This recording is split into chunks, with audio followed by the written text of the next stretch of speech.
Ինչպես եկանք։ Դե սկզբում հատուկ հայրենադարձության ժամանակ հատուկ նավեր կային, որ մինչ դանում էին ուղղակի Բաթում։ Իսկ Բաթումից իհարկե բանով գնացքով գնում էին Երևան։ Բայց այնպես պատահեց, որ մենք երբ որ պիտի նավ նստեինք, պոպեդա նավներ, նավ նստելուց մի քանի օր առաջ ասեցին, որ նավը բավական փրկարար փոքրիկ նավակներ չուներ եւ այդքան մարդ չէր կարող վերցնել, որովհետեւ արդեն նավում կային ուրիշ մարդիկ կային։ Այնպես որ պետք է սպասեինք, որ այդ նավը գա մեզ համար։ Ուրեմն գնացինք դեղական գազագերբությունները այնպես արեցին, որ կարողացանք մի դադարք հյուրանոց մնալ, մինչև որ նավը գա։ Նավը գնաց, բայց հրթե եղավ նավի վրա եւ ասեցին դե ալ չեք կարող գնալ, որովհետեւ հայրենադարձությունը փակվել է արդեն։ Բայց դեղական գազագերբությունները այնպես արեցին, որովհետեւ մենք դունդեղ թողած, աշխատանք թողած, դպրոց թողած, մեր իրերը սպասում էին, ինչպես կարող էինք մենք ետ գնալ։ Այնպես որ դեղական գազագերբությունները գրեցին Ստալինին, այս կողմ, ան կողմ, այնպես արեցին, որ վերջը կարողացան որպեսի գնալ։ Բայց այլևս որտեվ հայրենադարձությունը փակվել էր, հատուկ նավ մեզ համար չեկավ, ուղղակի ճամփորդության մի նավ, որ Նյու Յորքից գնում էր Նապլ։ Ուրիշ ճամփորդներ կային նավի մեջ, այդ նավի մեջ գնացինք Նապլ։ Իսկ Նապլը պետք էր մեզ սպասել ռումանիական մի նավ, որ ճամփորդության նավ չէր, այլ cargo boat Բեռնադար նավ էր եւ մի գեբ հազիվ դեղ կար կանանց եւ երեխաների համար դրամատիկ բանի վրա էին դուրսը անգողիններ արային դեղական, ասենք այդպես այդ նավն էր, որ եւ նավը մեզ չէր սպասում, երբ որ հասանք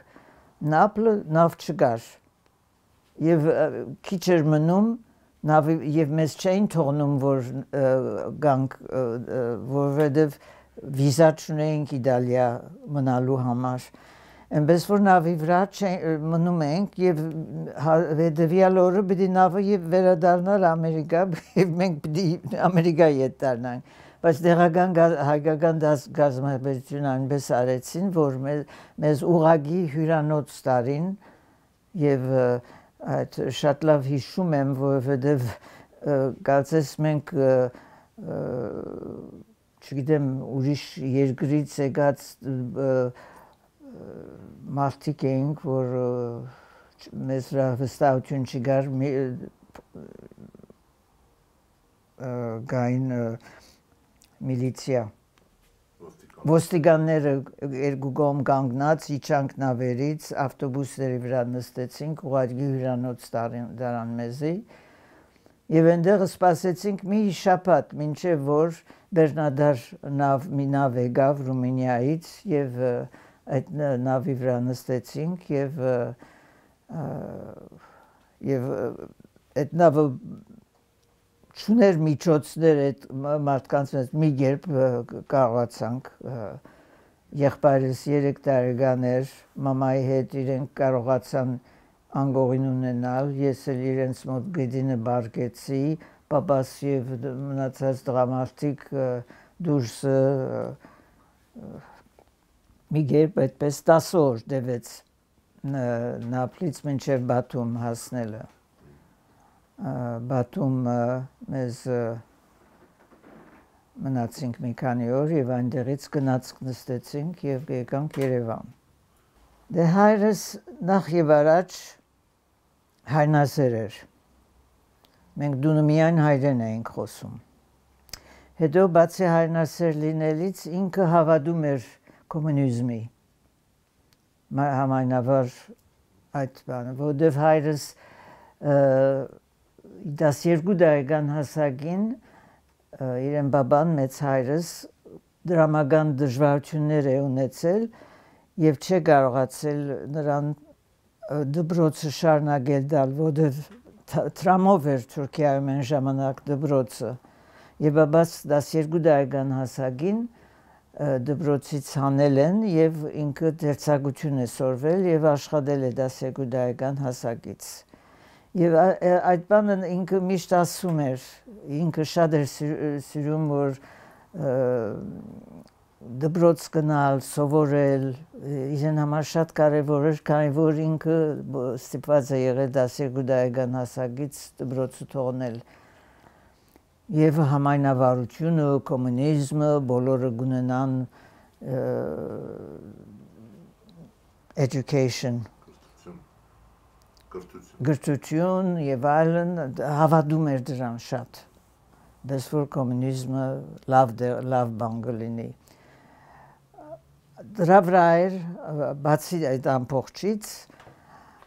բաբաս աչքի պատմություն ունեցավ, գլոկոմա ուներ։ Այդ բանը սկսվեց արդեն Ֆրանսիայում վերջին տարիները, որ էինք, այն ժամանակ դիագնոստիկան չդրեցին, այն ժամանակ կարծեմ գլոկոման չէին էլ կարող բուժել, այդպես ասեցին արյան բան է բայթել, ոչինչ չի կարողանել, ոչինչ, եւ մի աչքը այդպես չէր տեսնում, եւ նա շարունակում էր իր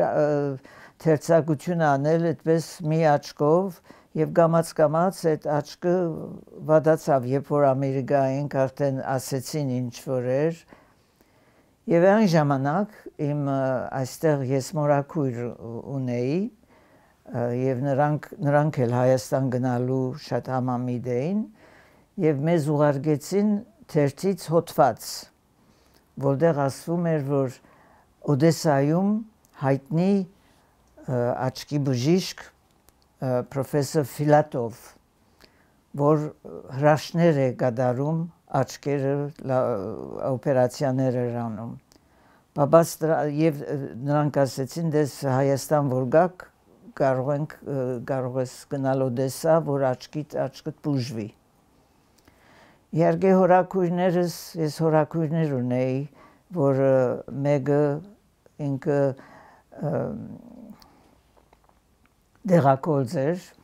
եւ շատ գիտեր ինչ բան ասեց,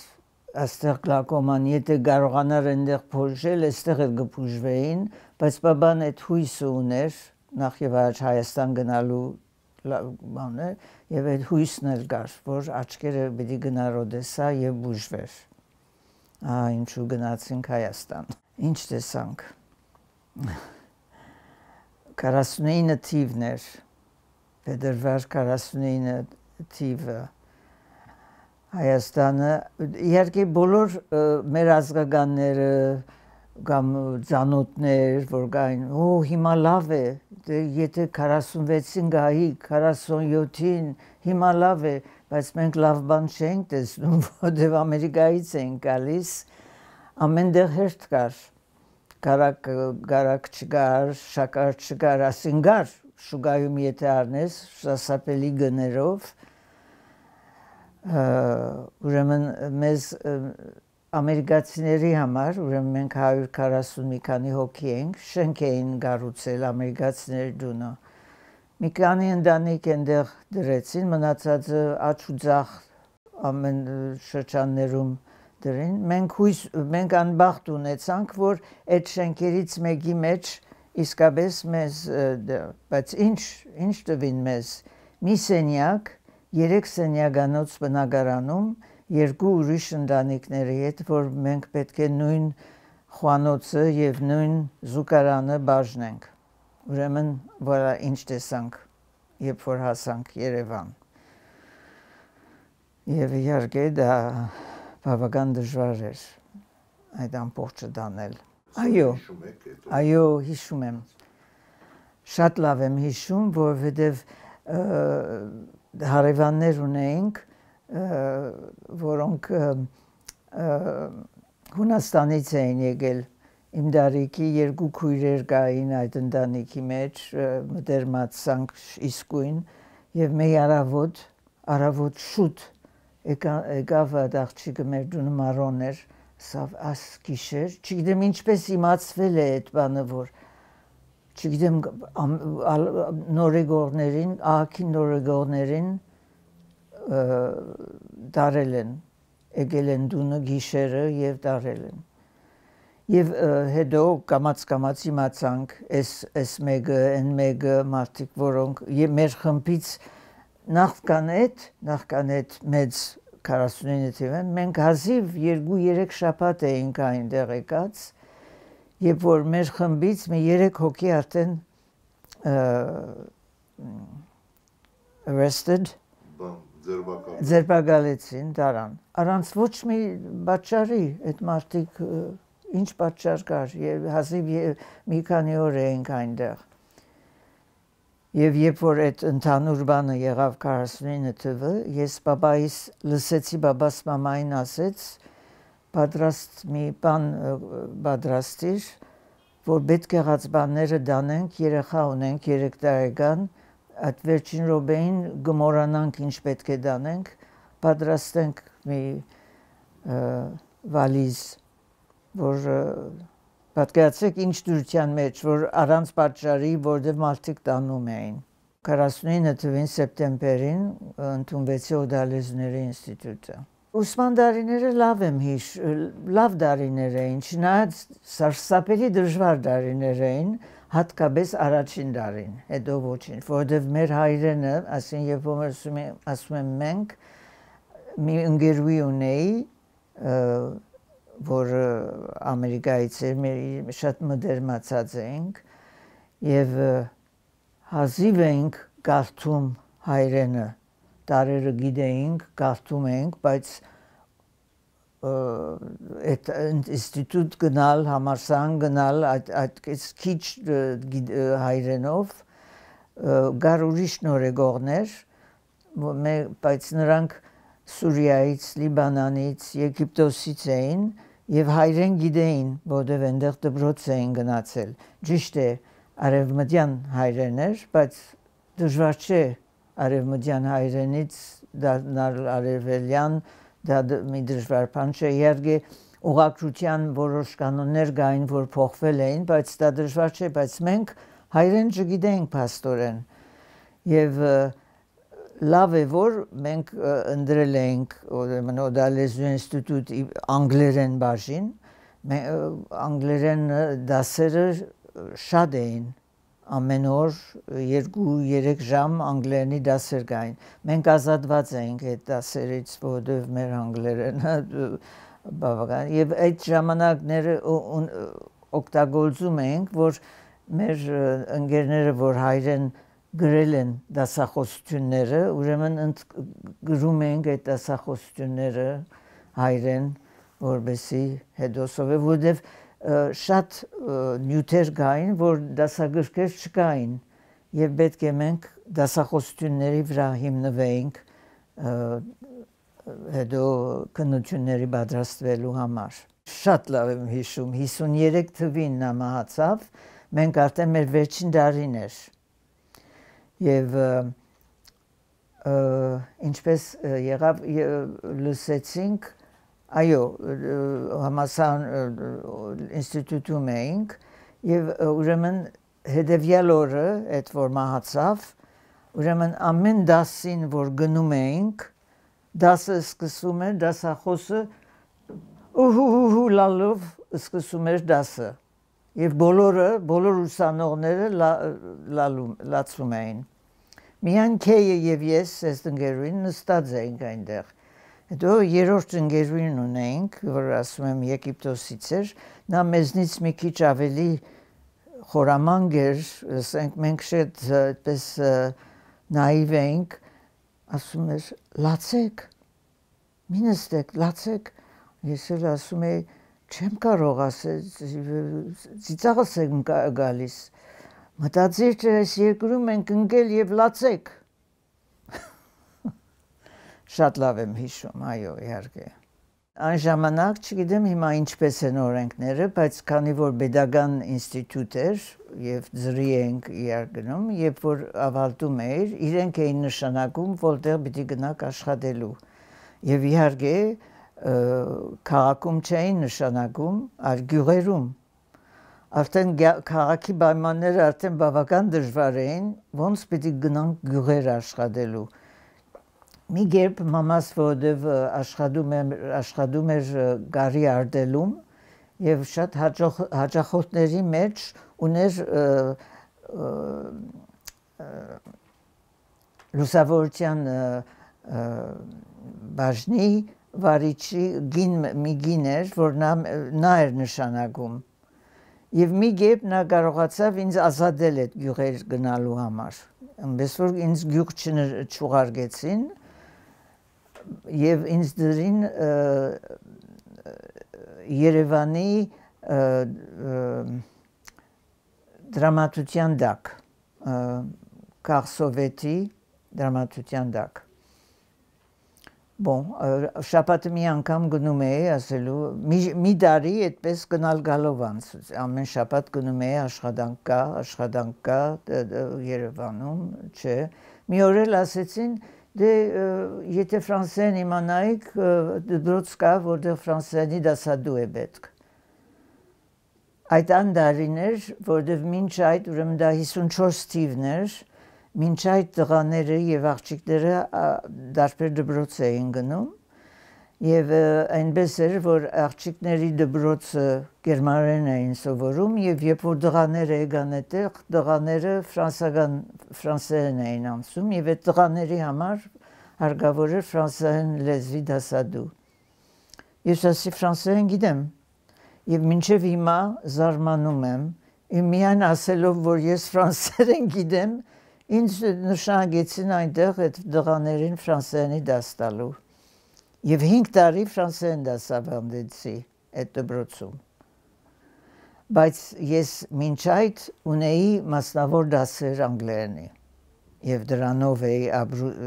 ընտանիքի մեջ մեծ օգուտ էի տալիս որովհետեւ մասնավոր դասեր ունեի անգլերենի դե բոլոր ինտելեկտուալ մարդիկ կային լավ այդ շատ մոդա էր դարձել, որ մասնավոր դասեր անցնեն ամեն տեսակի ինտելեկտուալ դասակարգներ, որ երեխաներին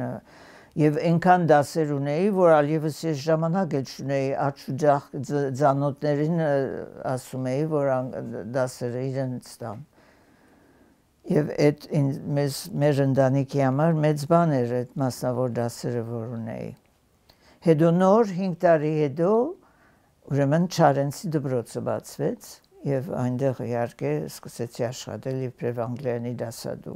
Նույն ժամանակ Օդալեզնու ինստիտուտը ավելի առաջ սկսեցի դասավանդել։ Այնպես եղավ որ պետք էր եւ այն ժամանակ դասավանդում էի արդեն ուսանողներ որ ավարտել էին բայց այդպես կուրսեր գալ ավարտելու ավելի բարձր մակարդակի գրականություն եւ այլն անգլերեն լեզվով եւ նրանց էի դաս տալիս հետո Չարենցը եղավ եւ ես չուզեցի թողել դա ինձ ասեցին այնտեղ մնաք այստեղ հadouk այստեղ որովհետեւ դա մի քանի դասեր էին հետո պիտի ընդունվերի իսկապես բայց ես ուզեցի երեխաների հետ աշխատել, որովհետև արդեն սովոր էի, մասնավոր դասերս երեխաների հետ էին, փոքր երեխաների հետ, 6 տարեկան, 5, 6, 7 տարեկան երեխաների եւ ես սիրում էի երեխաների հետ աշխատել եւ այդ Չարենցի դպրոցը շատ լավ միտք էր, որ պետությունը արեց, որ անգլիական դպրոց էր կոչվում, այսինքն անգլիական էր կոչվում, որովհետև անգլերենին շատ մեծ նշանակություն դրվեց եւ ամեն օր անգլերենի դաս կար եւ ամբողջ դասարանը, որ եթե 30 հոգի էին, 3-ի էին բաժանվում եւ անգլերենի դասի համար 10 հոգի էին, 3 դասադու ամեն դասարանի համար։ Ուրեմն 10 աշակերտով ամեն օր անգլերեն տալով պատկերացնում եք, որ նրանք շատ շուտ առաջ գնացին անգլերեն լեզվով։ Մեզ աղբար էին գոչում, այսինքն այն ժամանակ շատ դժվար էր մեզ այդ ես համոզված եմ, որ այդ խտրականությունը առաջ էր գալիս դրանով, որ նրանց դարիներ շարունակ ասել էին, որ արտասահմանում վիճակներ շատ դժվար է դրությունը, խեղճ հայերը դժվար են ապրում, հիմա պիտի գան հայրենիք, խեղճ հայերը, միշտ դեսան, որ հայրենադարձները, որ եկան լավ հագված, լավ ամեն ինչ ունեին, ահագին սնդուկներով, ես կարծում եմ, որ որոշ նախանձության բան կար այնտեղ, նախանձություն կար, որ տեսան այդ խեղճ հայերը, որ պիտի գային, շատ լավ պայմաններով հայեր էին։ Բայց հետո կամաց հասկանում եք այդ ամբողջ կամաց մենք էլ ծանոթացանք, տեսանք, ինչպես էին եւ այլն, կամաց այդ անցավ, բայց առաջի դարիները դժվար էին, այո։ Առաջին անգամ ուրեմն 56 թվին, կարծեմ 56 թիվն էր։ Այո, հիմա հիշում եմ, նախ եւ առաջ սկսան դուրս գալ նրանք, որ հայ չէին։ Ուրեմն հայ դղամարդիկ կային եւ հայ մի քանի գին կային, որ օդարի հետ էին ամուսնացած։ Օրինակի համար Ասլանյան Կևեն, որ ասեցիք, Ասլանյանները գինը հայ չէր։ Եվ ուրեմն թողեցին, որ այն ընտանիքները, որ օդար ազգ կար մեջը, թողեցին, որ գնան հետ։ Առաջիններից էր Թոմ Մուրադյանը, որ իբրև հայ գնաց, որտեղ ամբողջ ընտանիքը այնտեղ էր, Ասլանյանները գնացին, այդպես մի քաներ, եւ մեզ մոտ հույս սկսվեց այդպես, որ վերջապես, որտեղ մինչ այդ ոչ մի հույս չկար, հնարավոր չէր սովետական միությունից դուրս գալ, առաջին հույսը դա եղավ, եւ հիշում եմ, որ պապաս, երբ որ լսեց դա, ասաց, վերջապես հույս կա, եւ ես այնքան զարմացա,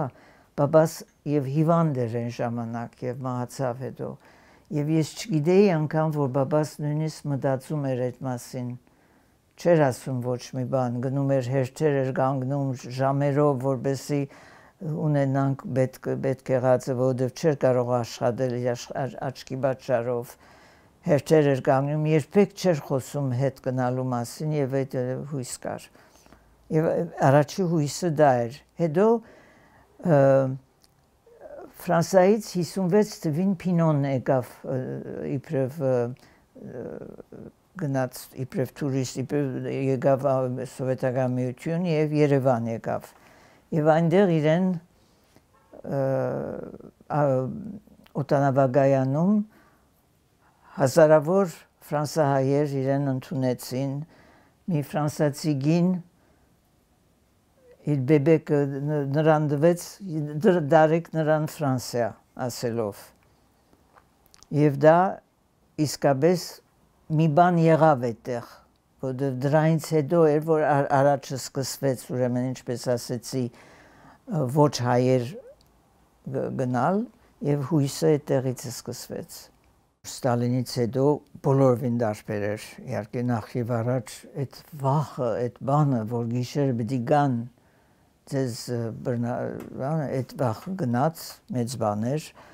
եւ խոսում էին, կարելի էր խոսել որոշ բանով, բայց պայմանները նույնն էին, միշտ մի բան պակասում էր նախ եւ առաջ, հետո դնային պայմանները միշտ մի սենյակի մեջ էինք, պատկերացեք 4 հոգի մեր սենյակի մեջ եւ հետո մյուս հարևանների հետ Եվ իհարկե որոշ ընտանիքներ դուն կառուցեցին, կարողացան շատերը։ Բայց ինչ էր որ լինի, մենք ապրել էինք արտասահման, գիտեինք արտասահմանի կյանքը, ես իմ երիտասարդությունս անցեցի 19 տարեկան մինչև եւ գիտեի, հիշում էի ինձ համար Ամերիկան, չեն կարող այդ մոռանալ, ինչքան էլ ինչ խոսք որ պայմանները որոշ չափով լավացան, բայց ոչ մի համեմատություն արտասահմանի հետ։ Դժվար էր, ինչ եք ասում, այդպես վիզա չէին թողնում, ոչ ոք մանավանդ նորեգողները, իհարկե որոշ ժամանակ հետո տուրիստական բութովկաներ կային, այդ բութովկա էին ասում, բայց ոչ թե մեկը առանցին գնա, ինչ որ այդ խումբի հետ էին գնում, իսկ նորեգողները չէին կարող մեր վրա վստահություն չունեին, ոչ այդպես բան չկար, որ կարողանանք տուրիստ գնալ, այդ գոյություն չուներ այդպեսի բան։ Միշտ ես այդ հարցը տալիս եմ, ով մտածեց այդ հրայնատվությունը կազմակերպելու մասին, երբ որ Հայաստանի վիճակի չէր, իր ժողովուրդը արդեն լվատ վիճակի մեջ էր պատերազմից հետո, ամեն ինչի գարիք կար, ուտելիք չկար, ինչու համար կազմակերպեցին այդ հայրենադարձությունը, ես չգիտեմ, մինչև հիմա այդ հարցը ինձ մոլորում է, չեմ հասկանում ինչու համար են կազմակերպել։ Այն էլ ոչ թե միայն 300 հոգի, հազարավոր մարդիկ գնացին Լիբանանից, Սուրիայից, Եգիպտոսից,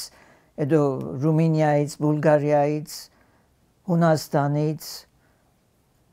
հազարավոր ժողովուրդ, ինչպես այդ փոքր Հայաստանը, որ ինքը այդքան վատ վիճակի մեջ էր, ընդուներ այդքան ժողովուրդ, ինչու այդպես բան արեցին, չեմ հասկանում, ում միտքն էր դա։ Իհարկե 19 տարեկան էի, սկսվեց ես շատ ունեցա առիթներ ամուսնանալու։ Ուրեմն ինչպես էր կատարվում այնտեղ, մեկը միջնորդ էր լինում, որ ասիջ ընտանիքին տղան ուզում է հետս ամուսնանալ։ Ոնց կարող էի ես, նույնիսկ եթե մի անգամ տեսած լինեի այդ անձնավորությունը, ոնց կարող էի ես ասել այո կամ ոչ։ Այսինքն միշտ ոչ էի ասում իհարկե, որովհետև ինչ է, այդ պատահեց մի քանի անգամ, հետո բաբաս ասեց, գիտես ասեց, դու ոչ մի ասեր, ես ազատամիտ մարդ եմ, հետո դուրս արի, գնա, դեսիր, ձանտացիր եւ հետո որոշիր։ Մի անգամից հասկանում եմ, որ չես կարող ասել, բայց դուրս արի հետո, բաբաս ազատամիտ մարդ էր։ Բայց ինձ համար միայն այն միտքը, որ ես իրեն հետ պիտի դուրս գամ, որ պետք է որոշեմ ամուսնանալ թե չէ, չէի կարող։ Ամերիկա այդպեսի բան չկար։ Աղջիկներ, տղաներ դուրս էին գալիս ամուսնությունը հետո կարող էր բադայել, եթե իրար հետ ամեն ինչ լավ գնար, կուզեք ամուսնանային, բայց ոչ թե իրար հետ շփում ունեին ամուսնանալու նպատակով։ Եվ այդ բանը ես չէի կարող ընդունել։ Ես չեմ ամուսնացել։ Հայաստանում ոնց ասեցի, այդպես էր միշտ եւ մինչեւ վերջ ես չկարողացա այդպես մի անգամից նույնիսկ եթե պիտի գնայի դուրս գայի մեկի հետ եւ շփում ունենայի, չեղավ։ Հետո ես շատ շուտ բարդագություններ ունեի ընտանիքի նկատմամբ, որտեվ բաբաս ինչպես ասեցի, ուրեմն չէր տեսնում, հետո մահացավ բաբաս եւ ես էի ընտանիքի ղեկը, որտեվ մամաս էլ լավ չէր եւ եղբայրս ինձ մե 16 տարեկան ավելի փոքր էր, ուրեմն ես էի, որ պետք է մտածեի ընտանիքի մասին եւ ադել կար ունենալ ուղագի ազգական, այսինքն երբ որ ասում են ուղագի, պետք է լիներ հայր, մայր, քույր, եղբայր կամ երեխա։ Բաբաս որ մահացավ, մենք ճիշտ է հորաքույրներ ունեի Ամերիկա եւ ես կուզենայի Ամերիկա գնալ, բայց բաբաս որ մահացավ, այլևս հնարավոր չէր։ Բայց Ֆրանսիայում մամաս երկու եղբայր ուներ։ Եվ այդ երկու եղբայրներից մեկը մեզ եղան, ինչպես ասեմ, իրենք ուղարկեցին նամակը, որ այդ ձևով եկանք Ֆրանսիա, բայց իմ միտքը այն էր, որ Ֆրանսիայից պիտի գնայինք Ամերիկա։ Ես այդպես էի որոշել,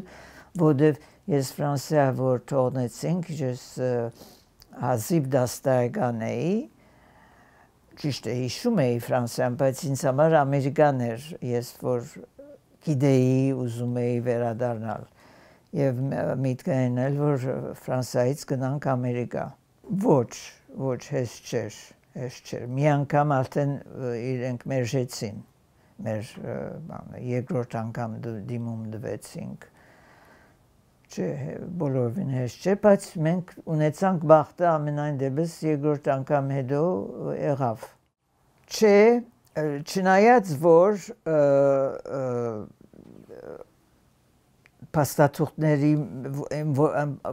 փաստաթուղթերը որ պետք է պատրաստեինք, փաստաթուղթերի մեջ են գար, որտեղ աշխատանքի դեղից նամակ եւ ուրեմն երբ որ այդ նամակը պետք է ունենայի աշխատանքի դեղից, ուրեմն գիտեին, որ ես դիմում եմ գնալու, բայց գիտեք այնտեղ հիմա արդեն Ստալինյան ժամանակը չէր, ազատ ժամանակ էր, եւ ես կարծում եմ, որ մանավանդ շատ լավ հիշում եմ Չարենցի դպրոցի դիրեկտորը, որ ինքը նամակը ստորագրեց, ինձ նայեց եւ շփտեց եւ ասեց դե ձեզ հուսով եմ որ կարողանաք ասեն իրենք մեզ հետ էին հասկանում էին դե մենք ինչու ենք ուզում գնալ